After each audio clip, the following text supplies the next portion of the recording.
Ignition sequence starts.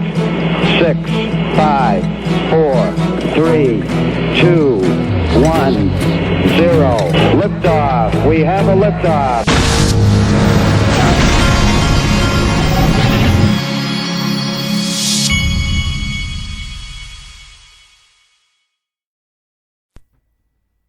Hey everybody, this is the Digital Asset Investor, and normally if I do a video this early in the morning, I try to keep it quiet, but guess what? We're in a bull run, and so if I wake my kids up, then so be it. They can give me a high five. Now, I did one of those, like many of you listening to my voice, I did one of those roll over in bed moves to check the price at about 4 o'clock this morning, and when I saw what happened last night, there was no sleeping anymore. So I was out of the bed by 4:15 or 4:30, hopped in the shower, and I'm already on coffee number 2. And so, what apparently went down last night was exciting. So here we go. I wanted to show you this first. Forbes decided they were going to write an article called "How Social Media is Helping Cryptocurrency Flourish." And so I tweeted this out. To go read the article, they were asking me to subscribe to Forbes, which is not going to happen. But I said, you think Forbes, we are telling people the truth because no one else was. And yes, for the last few years, we've been telling the truth in social media about what crypto represents, while the mainstream media and the Forbes and the CNBCs were acting like this was normal. 21% of US dollars were printed in 2020. And all they did for the last 10 years is acted like the Fed printing all this money and all this QE this, QE that was normal, and it was not normal. It should be a crime. And so yeah, crypto media has been helping. Social media has been helping crypto, because when nobody else is telling the truth, what happens is average people from around the world decide to tell the truth themselves. People are not stupid. So that's why we're all here. That's why we're enjoying a bull run, because we knew that all of this was BS. All right. Now, so when I got up early this morning, I saw Brian Sullivan. He's the guy on CNBC. You've seen him. He's an anchor on CNBC. But he was talking on TV about how he had put this tweet out. Okay, smarties, of these 4, which will have the best percentage returns in 6 months? And Bitcoin, of course, won, because they won't talk about anything but Bitcoin. And then I replied to him. I said, Brian, Bitcoin was never the one. It was always XRP. Might be time to inform your audience. And I screenshot the returns that have been going on the last week or so. And he actually replied to me, and he says, yesterday we talked about Ether. Stay focused, my friend. Well, Brian, I've been focused for really 7 years on XRP, but I've been really focused for the last 2 or 3.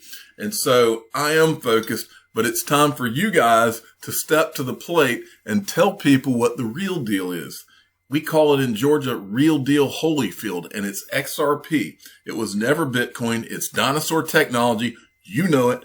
I know it. It will only ever be a store of value because it can't do anything else. The second the market overheats, you can't even send it without it taking 2 or 3 hours. And everybody knows it. XRP's always been the one. I'll say it again. Okay, now let's talk about where we're at and what happened last night. Here's where we are right now, 62 cents. I watched the markets yesterday evening surge on up to 62 cents. I got to enjoy that. But I think all the real action happened when I went to bed, and I'll show you that. The Cryptic Poet, he says, XRP price spikes to 90 cents, crashes in seconds as Coinbase goes down. Oh, what a coincidence. This has been a constant problem all the way back to 2017. The second XRP really heats up, all of a sudden sites start crashing and all of this. Okay. And remember, Coinbase would not add XRP for a long time, folks. Now, let's look at someone. This guy says, tell me someone got the 90-cent XRP screenshot. And this guy, let me see who did this. Oh, it was RizXRP, did get the screenshot. This was on Coinbase apparently last night. XRP went all the way up to 92 cents, and then it crashed down. And I don't know if that was in conjunction with the Coinbase crash, but that's okay. It'll get it all back. If it was because of a Coinbase crash, don't worry. But in any event, I'm going to show you, by the way, in this video, how we're not even at the beginning of the beginning. XRP's price should have been 60 to 90 cents 3 years ago. The only reason it has not been is because everybody, all the big players in this game, have been accumulating and keeping the prices of all of this down.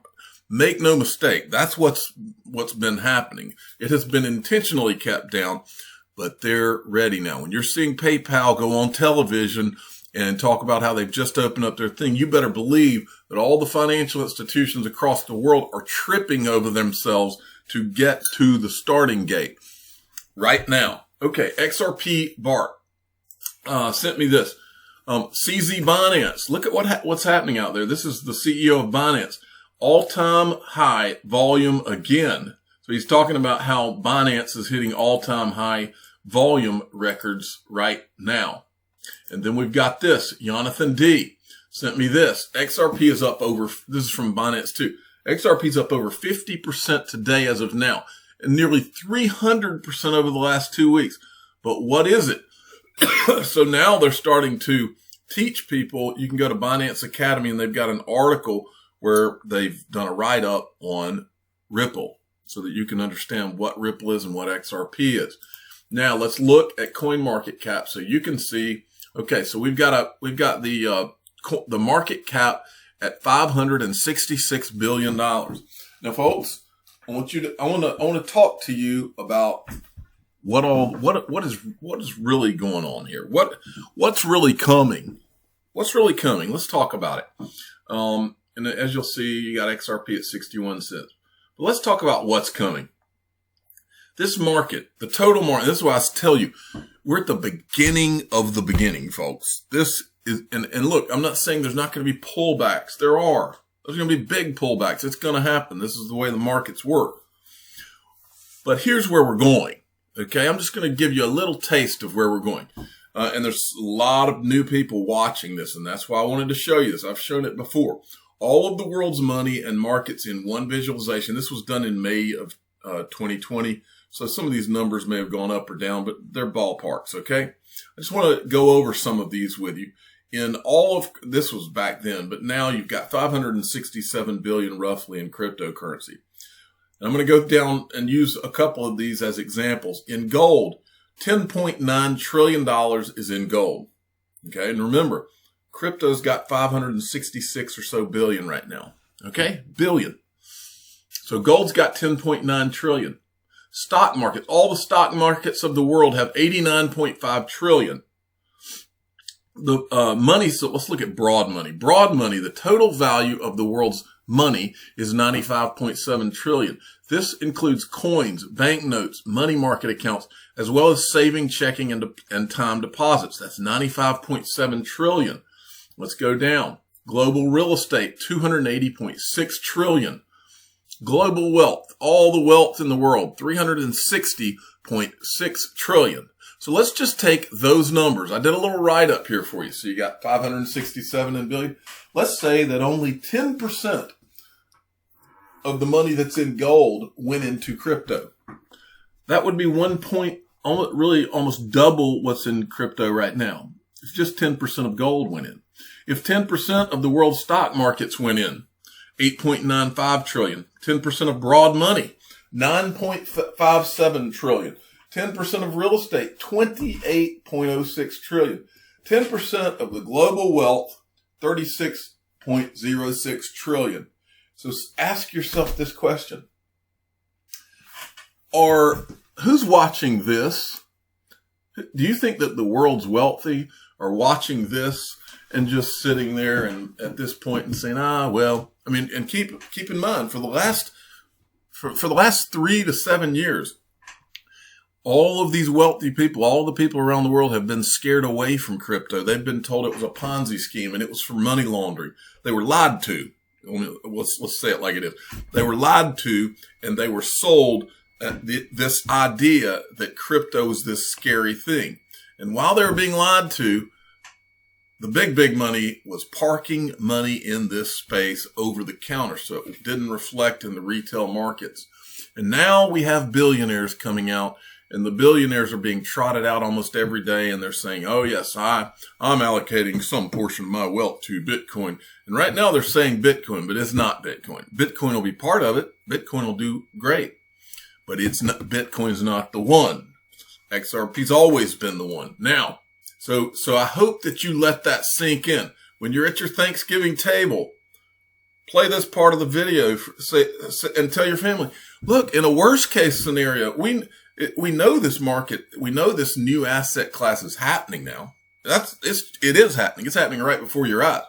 So if nothing else, if this is nothing else but a new asset class, all of the top boats are going to rise just as you see the new money inflows into this new asset class. The winners will be determined over a longer period of time, maybe 1 to 5, who knows? But XRP is going to be a winner. Bitcoin's going to be a winner as a store of value. XLM, in my opinion. I mean, look, but this is a no-brainer of no-brainers. That's what I've been saying. I was a financial advisor at Morgan Stanley back in the day. That's what I've been saying all along. This is how I recognized this from the very beginning, is that it's a new asset class. And that hasn't happened since the creation of bonds in the 1600s. All right. So, but that's just that part of it. That's the new asset class part of it. But this is the reason XRP is the one, and the reason that XRP is going to do things that can't be imagined right now.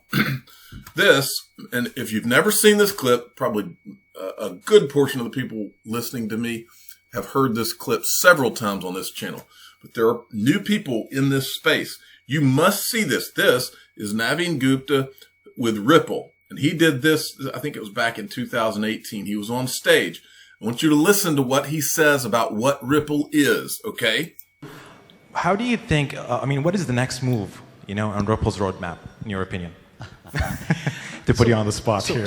No, it's very simple. So I think one thing, if there is one message that you can get in this room, is Ripple is not an ordinary company. We are not here to have a small market share or do X, do Y, and make small amount of money or something to happen. We are here to make a dent in the universe. Either we will change the remittance universe, the way you understand, the way value gets transferred across the world, between people, between institutions, or we will just fade away. So it's almost 0 or 1. And some of it comes from our Silicon Valley arrogance. Some of it comes from, that's the reason 6 years ago, we were born with the mission of moving money like information moves today, right? And we are making it possible working with the existing ecosystem. So I think this is a key differentiator about Ripple. And that's the reason we are a monoline company. Every day we get tens of ideas to say, why don't you do security settlement? Why don't you work in trade finance? Why don't you do X, Y, Z? And what we tell them is, just cross-border remittances is $155 trillion problem.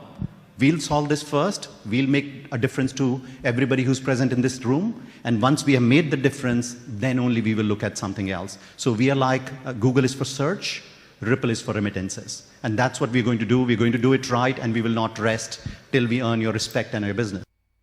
Okay. So I updated this. I said, I guess Ripple decided to go the dent in the universe route instead of the fade away path. So I think you can see the writing on the wall there, folks. Now, there's something else I wanted to show you about the bigger picture having to do with XRP. I've been on Twitter and on YouTube for almost 3 years now. And what we've seen during that time is we've seen a lot of people come and go. And most of the ones that I thought knew something, disappeared. So the accounts would just disappear one day. Well, this is one of them that I've brought up in the past, but this Jeannie had brought this up. I'm not sure if this could, for all I know, this could be Rachel Lee. But anyway, I want you to, these are little reminders. This is from this Rachel Lee that's a deleted account from Twitter. The XRP you hold is gold. And this was written back in like 2018, and then this account disappeared. The XRP you hold is gold. It will become the supranational currency, which will be used by every bank, company, nation, etc., that needs to move money across borders, plus other uses. No longer a single nation will control the world reserve currency. The situation remains imminent. And then this person replied with something else. If you think only JP Morgan was calling crypto a scam while building their own secretly, think again, because there's a whole new global financial system being built in secret for years now by the IMF, BIS, central banks, etc. XRP will take the role the US dollar plays today. We are impatient, and we want to see XRP get to $1,000 in the blink of an eye. XRP will easily glide to 3 and 4 digits when the world is ready to accept and fully implement the new global financial system. All efforts are being made to position XRP as a global reserve bridge asset. Wowzers. Okay. I just wanted to show Fiat Leak just to check in on this and see what we're looking at here. Fiat Leak, by the way, was crashing intermittently last night. Joker had tweeted a couple of tweets here. I tweeted this a while ago. XRP at 23 cents to 25 cents. It is following the fractile. Again, I don't know all this trading lingo. It is following the fractile, $250. This would be my first sentence. If that happens, and he says, this would be my first regret, why I didn't go all in. If I see a 40%, 30% correction, I go all in. I see you at $250. Troll me now. And then he tweeted this one. So he's bullish on Bitcoin too. Bitcoin is getting ready to shake out bears. 20,800 estimated target. Sorry, bears. I really want the correction as much as you want, but this is a rocket. Now, you and I, even as XRP holders, we want Bitcoin to cross that 20,000 mark, because when it does, now you've got the headline that says Bitcoin achieves new all-time high. And that headline will go all over the media everywhere, and then they'll all pour in, and where do you think they'll find their way to? And Mr. B actually made a very good point. Let me pull that up. Let me show you something that Mr. B tweeted yesterday. Where is it? It's right, because I retweeted it, I'm pretty sure. As we go down, well, here's an interesting one. If XRP repeats what it did in 2017, it would reach $440. And then this is another interesting one that I retweeted. While the whole world was having a big old party, a few outsiders and weirdos saw what no one else could. Isn't that how you feel? And then right here it is. This is, and a shout out to the PayPal CEO who was on CNBC yesterday, Dan Schulman. And Mr. B said it perfectly. 346 million people have or will have access to buy Bitcoin on PayPal, but instead they are choosing to find their way to a crypto exchange and buy XRP. And he says, Dan Schulman, win XRP, hashtag not a security. That's my favorite tweet of yesterday. Okay, Flare networks are also going to be supported. The Flare drops also going to be supported by Crypto.com. I want Coinbase to support this. Coinbase, if you're listening, please support this airdrop, the Flare drop.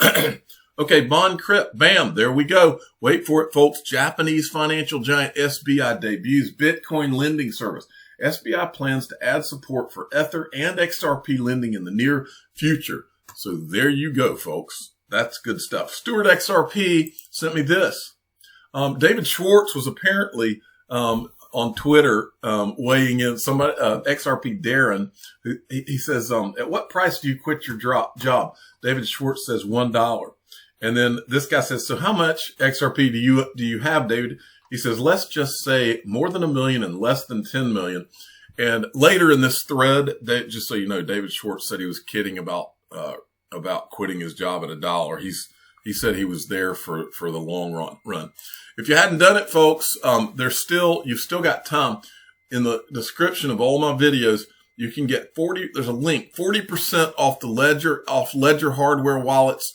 It's their Black Friday deal, and here's their coupon thing from November 23rd to November the 30th. So you got 6 more days. Go in the description. I've never seen them do a deal as good as, I don't think I have. They may have done 50% one time, but this is about as good as it gets right here. So go get one. And for those of you that are new, the Ledger hard wallet is the hard wallet that allows you to control your keys. And it's the safest way to do this to keep your digital assets offline so that you're not susceptible to hackers. I'm the digital asset investor. I'm not an investment advisor. This is for entertainment purposes only. Please subscribe, hit the like button, and tell your friends and family that,